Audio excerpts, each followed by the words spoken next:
నెల్లూరు జిల్లాలో వైఎస్ఆర్సీపీ ఖాళీ అయిపోయింది. ఆ పక్కనైనటువంటి చిత్తూరు జిల్లా కూడా ఖాళీ అవ్వబోతోంది అనేటువంటి వార్తలు వినిపిస్తూ ఉన్నాయి.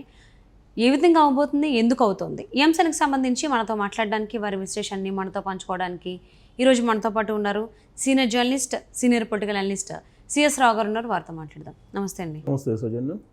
నెల్లూరు జిల్లాలో వైసీపీ ఖాళీ అయిపోయిందని చెప్పేసి అని మన అందరం విన్నాం వార్తల్లో. సో పక్కన ఉన్నటువంటి చిత్తూరు జిల్లా కూడా ఖాళీ అవ్వబోతోంది.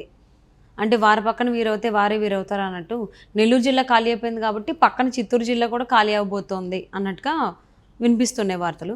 ఎందుకు ఖాళీ అవ్వబోతుంది, ఏంటి? సో ఒకటేంటంటే, రాజకీయాల్లో ఒక వేవ్ అనేది కనిపిస్తే కనుక అది ఎక్కడి వరకు వెళ్తుందో కూడా మనం అంచనా వేయలేం. ఇప్పుడు నెల్లూరు జిల్లాలో వైఎస్ఆర్ కాంగ్రెస్ పార్టీని చూస్తే దాదాపుగా చెప్పుకోదగ్గ లీడర్లు అందరూ కూడా వెళ్ళిపోయారు ఆ పార్టీ నుంచి. ఒకళ్ళిద్దరు మినహా అక్కడ ఆ పార్టీలో ఎవరు లేరు. లేనటువంటి పరిస్థితుల్లో అనివార్యంగా ఇష్టం లేకపోయినా కానీ అక్కడ విజయసాయి రెడ్డిని నెల్లూరు ఎంపీగా దింపాల్సిన పరిస్థితి వచ్చింది వైఎస్ఆర్ కాంగ్రెస్ పార్టీకి. అయితే నెల్లూరుకు సంబంధించి ఒక క్లారిటీ వచ్చింది. వైఎస్ఆర్ కాంగ్రెస్ పార్టీ ముందుగానే ఎన్నికల ముందే ఓడిపోయినటువంటి పరిస్థితి ఉందని చెప్పి సర్వత్రా చర్చ జరుగుతుంది. ఇలాంటి పరిస్థితే అటు ప్రకాశం జిల్లాకి ఇటు చిత్తూరు జిల్లాకి వస్తుందా అని చెప్పి రాజకీయ వర్గాల చర్చ జరిగింది. కానీ ప్రకాశం జిల్లాకి ఆ తుఫాన్ ఇంకా తాకలేదు, కానీ చిత్తూరు జిల్లాకి తాకినట్టు కనిపిస్తుంది. ఎందుకంటే చిత్తూరులో ఉండేటువంటి చిత్తూరు ఎమ్మెల్యే శ్రీనివాసులు ఇప్పుడు ఆయన వైఎస్ఆర్ కాంగ్రెస్ పార్టీకి గుడ్ బై చెప్పేసి జనసేన పార్టీలో జాయిన్ అయ్యారు. జనసేన పార్టీలో జాయిన్ అయినటువంటి క్రమంలో ఒక్కొక్కటి ఇప్పుడు స్టార్ట్ అయింది. సీకే బాబు ఇటీవల వరకు కూడా ఆయన కొంత సైలెంట్గా ఉన్నారు. ఆయన వైఎస్ఆర్ కాంగ్రెస్ పార్టీలోకి వెళ్తారు అనేటువంటి టాక్ నడిచింది. ఆయన కూడా ఇప్పుడు నేను వైఎస్ఆర్ కాంగ్రెస్ పార్టీకి వెళ్ళను, తెలుగుదేశం పార్టీ క్యాండిడేట్కే నేను మద్దతు ఇస్తాను అని చెప్పి బాహాటంగా ప్రకటించారు. సో చిత్తూరు జిల్లాలో ప్రత్యేకించి సీకే బాబు గురించి ఎందుకు చెప్పుకోవాలంటే, సీకే బాబు అంటేనే చిత్తూరు టైగర్ అని అంటుంటారు. ఆయనకి చిత్తూరు టైగర్ అని పేరు సీకే బాబుకి. ఆయన కార్మిక నాయకుడిగా ఎదుగుతూ వచ్చి 1989లో ఇండిపెండెంట్గా పోటీ చేసి చిత్తూరు నుంచి ఆయన గెలిచారు. ఆ తర్వాత 94 ఎన్నికల్లో చిత్తూరు ఉమ్మడి జిల్లాలో మొత్తం 15 స్థానాలు ఉంటే 15లో 14 ఆ రోజు కాంగ్రెస్ పార్టీ తెలుగుదేశం పార్టీ గెలుచుకుంటే, చిత్తూరు జిల్లా మొత్తం 15 స్థానాలు 94లో 15 స్థానాల్లో 14 స్థానాలు తెలుగుదేశం పార్టీ గెలుచుకుంటే ఒక స్థానం అక్కడ సీకే బాబు గెలవడం జరిగింది. 99 ఎన్నికల్లో కూడా గెలిచాడు ఆయన. 2004 ఎన్నికలకు వచ్చేటప్పటికి 2004 ఎన్నికల్లో ఏం జరిగిందంటే, అక్కడ ఒక స్టూడెంట్ మర్డర్ కేసుకు సంబంధించి అది ఆయనకి టికెట్ రాకుండా చేసింది. సో 2004లో టికెట్ రాలేదు. 2009కి వచ్చేటప్పటికి రాజశేఖర్ రెడ్డి మళ్ళీ టికెట్ ఇవ్వడం జరిగింది. 2009లో ఆయన మళ్ళీ గెలవడం జరిగింది. అయితే 2009లో రాజశేఖర్ రెడ్డి మళ్ళీ రెండోసారి అధికారంలోకి వచ్చిన తర్వాత ఆయన హెలికాప్టర్ ప్రమాదంలో చనిపోయాడు. రాజశేఖర్ రెడ్డి చనిపోయిన తర్వాత సీకే బాబుకి మళ్ళీ రాజకీయపరమైనటువంటి ఒంటరితనం అనేది ఏర్పడింది. దాంట్లో కొంతకాలం పాటు స్తబ్దుగా ఉన్నారు. స్తబ్దుగా ఉండి 2009 తర్వాత ఆయన 2014కి వచ్చేటప్పటికి 2014లో వైఎస్ఆర్ కాంగ్రెస్ పార్టీలో చేరాడు 2014లో. అయితే అక్కడ అప్పటికే పెద్దిరెడ్డి, రామచంద్రారెడ్డి, చెవిరెడ్డి భాస్కర్ రెడ్డి, కరుణాకర్ రెడ్డి వీళ్ళందరూ ఉన్నారు. సో రాజశేఖర రెడ్డి ఉన్నప్పుడు సీకే బాబు హవా కొనసాగింది చిత్తూరులో.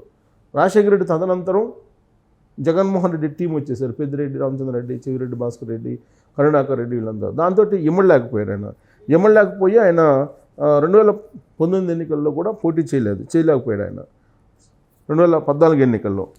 తర్వాత అప్పుడైతే ఒకటి తెలుగుదేశం పార్టీ వైఎస్ఆర్ కాంగ్రెస్ పార్టీకి అభ్యర్థి చిత్తూరు సంబంధించి శ్రీనివాసులు పోటీ చేశారు ఆ ఎన్నికల్లో. 2014 ఎన్నికల్లో మద్దతు ఇచ్చి ఆయన్ని గెలిపించారు. జంగాలపల్లి శ్రీనివాసులు మద్దతు నిలిచారు. ఆ ఎన్నికల్లో చిత్తూరు స్థానాన్ని టీడీపీ కైవసం చేసుకుంది, గెలిపించలేకపోయాడు. సో దాంతో సీకే బాబు క్రమంగా వైఎస్ఆర్ కాంగ్రెస్ పార్టీలో ఒంటరి అవుతూ వచ్చారు. ఆయన గ్రాఫ్ కూడా తగ్గిపోతుంది, ఎందుకంటే ఆ ఎన్నికల్లో గెలిపించలేకపోయాడు వైఎస్ఆర్ కాంగ్రెస్ పార్టీ అభ్యర్థిని. దాంట్లో చివరికి ఆయన్ని వైఎస్ఆర్ కాంగ్రెస్ పార్టీ దూరంగా పెట్టింది. ఆ తర్వాత టీడీపీ ఓటంతో మళ్ళీ డేలా పడ్డాడు. ఎప్పుడు 2019 ఎన్నికల్లో. సో 2019 ఎన్నికల్లో ఆయన టీడీపీ ఓటంతో మళ్ళీ కొంతకాలంగా సైలెంట్గా ఉన్న సీకే బాబు మళ్ళీ 2017 నవంబర్లో అనూహ్యంగా టీడీపీలో వదిలిపెట్టి బీజేపీలో చేరాడు. సో బీజేపీలో చేరి 2010 నవంబర్లో బీజేపీలో చేరాడు. ఆ తర్వాత ఆ ఎన్నికల్లో అప్పటి వరకు బీజేపీ, జనసేన, తెలుగుదేశం పార్టీ పొత్తు ఉంది. 2014 నుంచి 2018 వరకు ఆ పొత్తు కొనసాగింది. సో పొత్తులో భాగంగా 2019 ఎన్నికల్లో చిత్తూరు సీటు వచ్చింది బీజేపీ నుంచి అనుకున్నాడు ఆయన, కానీ అనూహ్యంగా పొత్తు నుంచి విడిపోయింది. సో సీకే బాబు సతీమణి లావణ్య, ఆమె కూడా రాజకీయాలతో పరిచయం ఉంది, కుమారుడు సాయి కృష్ణ, వీళ్ళు రాజకీయ తెరపైనకి రావాలని చెప్పి ఇప్పుడు ఇంట్రెస్ట్గా ఉన్నారు. సో ఆ మధ్య వైఎస్ఆర్ వర్ధంతి జరిగింది. వర్ధంతి సందర్భంగా కూడా ఆ కుమారుడితో కలిసి ఆయన పాల్గొన్నాడు ఆ కార్యక్రమంలో. దాంతో ఆయన వైఎస్ఆర్ కాంగ్రెస్ పార్టీలోకి వస్తాడని చెప్పేసి అనుకున్నారు. కానీ తాజాగా మారినటువంటి పరిస్థితులు, పక్కనే ఉండేటువంటి నెల్లూరు జిల్లాలో చోటు చేసుకున్నటువంటి పరిణామాలు, వీటన్నిటిని బేరీజ్ చేసుకున్న తర్వాత ఆయన మళ్ళీ తెలుగుదేశం పార్టీ అభ్యర్థికే చిత్తూరు నుంచి మద్దతు ఇవ్వాలని చెప్పి నిర్ణయించుకున్నాడు. తెలుగుదేశం పార్టీ అభ్యర్థి ఎవరు? జగన్మోహన్ రావు చిత్తూరులో తెలుగుదేశం పార్టీ, జయచంద్రారెడ్డి వైఎస్ఆర్ కాంగ్రెస్ పార్టీకి ఉన్నారు. సో జగన్మోహన్ రావుకి మద్దతు ఇవ్వాలని చెప్పి సీకే బాబు ఆల్రెడీ నిర్ణయించుకున్నాడు ఈ తాజా పరిణామాలు బట్టి. అంటే వైఎస్ఆర్ కాంగ్రెస్ పార్టీలో చేరేటువంటి అవకాశం లేదు అని చెప్పేసి. సో ఇప్పుడు ఆయన చిత్తూరు టైగర్గా పేరుంది కాబట్టి ఆయన ద్వారా ఇప్పుడు ఆల్రెడీ చిత్తూరు ఎమ్మెల్యే జనసేన పార్టీలో చేరడం జరిగింది. సిట్టింగ్ ఎమ్మెల్యే జనసేన పార్టీలో చేరాడు.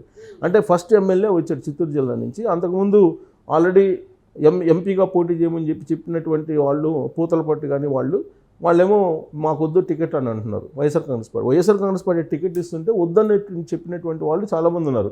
ఇప్పుడు వాస్తవంగా అక్కడ ఉండేటువంటి పెద్దిరెడ్డి రామచంద్రారెడ్డి అలాగే చెవిరెడ్డి భాస్కర్ రెడ్డికి సంబంధించినటువంటి అంశాలన్నింటినీ పూతలపట్టు ఎమ్మెల్యే బయట పెట్టడం జరిగింది, సిట్టింగ్ ఎమ్మెల్యే.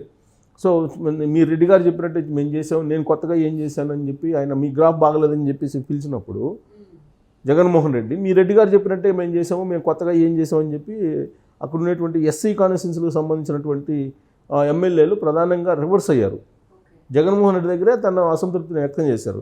ఈ క్రమంలో చిత్తూరు జిల్లాలో ఉండేటువంటి సిట్టింగ్ ఎమ్మెల్యేలు దాదాపుగా సగం మంది ఇప్పుడు తెలుగుదేశం పార్టీ వైపు మొగ్గు చూపెట్టే అవకాశం ఉంది. మొట్టమొదటి వికెట్ శ్రీనివాసులు జనసేన పార్టీలో చేరాడు.